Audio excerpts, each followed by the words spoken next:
the violation of physical, energy and conscious domain. All these three domains will cause us loss of memory, lack of self-control, lack of energy, and thereby a sense of lethargy, a laziness to engage the intellect domain. Do you think when you are depressed, when you are drunk, or smoking, or you eat so full, you know, after that, can you be creative? Huh? Sleepy, how to be creative? The lethargy, laziness, all comes in. When all these three are violated, you cannot think creatively, cannot give way to the intellect domain. The parent becomes impatient, intolerant, and has little or no time for creativity. Not at all. And imagination. In difficult situations with the children, there comes the children with some problem. You can't see us sleeping. Can you ask later? Okay? The child is just like that. Okay? Next. When we are so consumed with all those things, all these four domains are violated.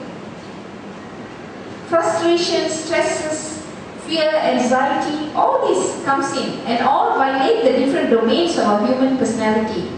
We will lose our energy. All of these operate to block the pathway to intuitive parenting. We are unable to connect with the physical domain and experience peace, joy and happiness from where springs intuition.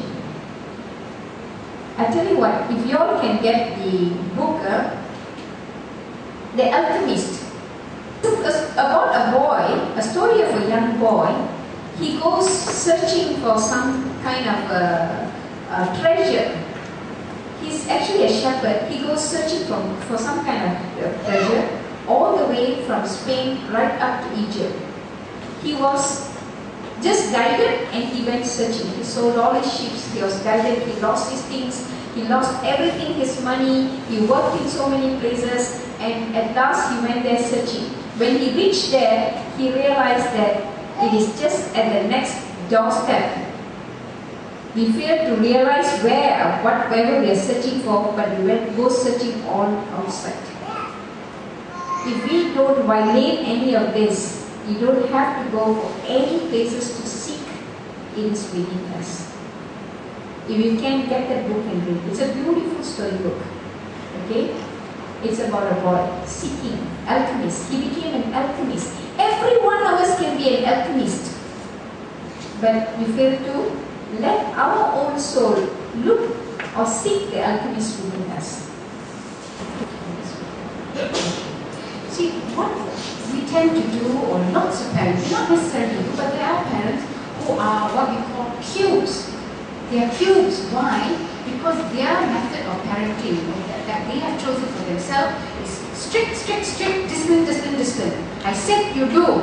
No need to ask why. I said, isn't it do? I'm father, isn't it do?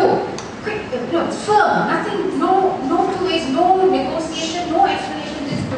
Those are cubes.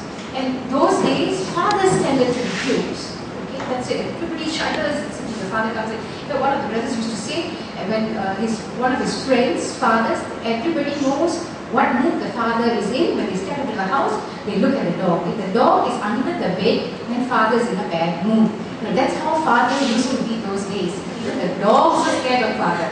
Okay. But they are cute. So the child is just waiting. Okay, he will tolerate it for a while. Okay, his father gave birth to him. I'll tolerate it. He leaves the room and the father's voice cannot be heard. He'll be doing that, muttering to himself. Close the door and he'll do what he wants to do. That's because the father is a cube. His influence over his family is that much. Within the room. Mothers tend to be a bit more fluid. They talk a bit softer, sweeter. So the mothers are a bit more fluid. They tend to be not so strict, a bit more amenable to the child, but sometimes overdoing it. They tend to spoil the child. They're more fluid. The mother's influence in that instance is within maybe the home environment. So while they're in the house, they don't want to upset the mother. They will do as the mother says. That's a fluid. But what we want to be is, of course, not cute, it. We want to be vapor. We want to be gas. And what does that mean? We want to have an influence over the child even when we are not there. Even when they are far away, they can be in school, they can be abroad studying, they can be in thick of company with their peers putting pressure, but because of the vapor influence, our influence over them is so subtle. They feel it when we are not there.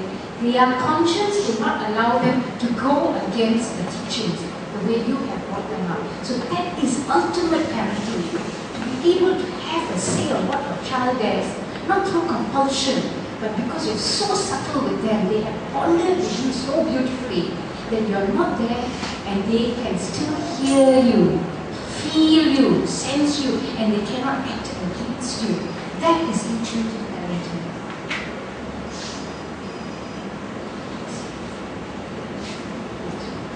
And this actually goes beyond just your children. When you do this intuitive sort of situation, it also helps you at work. Okay, what does it take to get to this stage? Okay, it of course takes spending time with the children. Okay, that we've done before. Spending time with them, communicating with the children so that they must know your expectation. If today you are thinking they must be ABC, they must behave in a certain way, they must come back and get certain grades, they must marry a certain person, or whatever it is your values are, unless you communicate your values to them, they are not going to know it. They are not going to, in that sense, immediately know it. So that there must be that level of communication. Now there has all this external stimuli, there's peer pressure, that is pounding them all the time. TV, friends, going to the malls, going to cinemas, going to pubs, going to parties. That is happening. Whether you like it or not, they are going to go there. But how are we going to counter that? That is the reality they face. We counter that. And how do we counter that? By communicating our expectations. With intuitive parenting that notwithstanding their peer pressure, their external influence, they come to this bonding with you. When friends say, hey, let's have a smoke, let's have pot, let's go here, let's go there, let's have a drink. They are able to hear you say no. They're able to hear you say no. That's intuitive parenting. I can always give this example of my parents and me. My parents brought me up I was the youngest. I came in after many years, they were already quite mature, so they had mellowed. So they just brought me up with nothing but love. And my father was a bit quite stern, but with me even more lenient, but still communicated the expectations to me. What were the specific expectations? My husband sitting at the back up, because it relates to him. Okay, the expectation is that I must marry a Islamist Hindu. Okay, so my father, that's nothing about it. You marry anything else, that's it. You're not my child, I disown you. So that was father's position. And so mother would gently tell me, and my brothers and sisters, you must marry Islamist. Right through my years, so they were communicating their expectations, the slide you saw earlier. Okay, I'll give you one example. Communicated that. And so when I went abroad, I spent 5 years in England doing my law. And obviously, unlimited experiences, friends, whatever, parents not there, nobody there, I can do exactly what I want. All sorts of unlimited freedom I have. But because of my mother's love and her bond with me, I just could not do anything that would upset my mother. So in fact, the friends used to tease me, when any Indian, Asian looking man would walk into the room, they say, shall we find out whether he's Indian, Islamist Hindu or not? They say, so that they can match me with him. But that is intuitive parenting. So it was, I came back after 5 years and I married a Islamist Hindu as my parents wanted. But what I use this to show is, it is the bond that we create, that it extends beyond the room. Miles of seas, ocean, unlimited freedom, and yet the bond created by this intuitive mother. And I take my hat off to my mother for that, and my father for that instance, because they created the bond with me, so that I can constantly hear their words.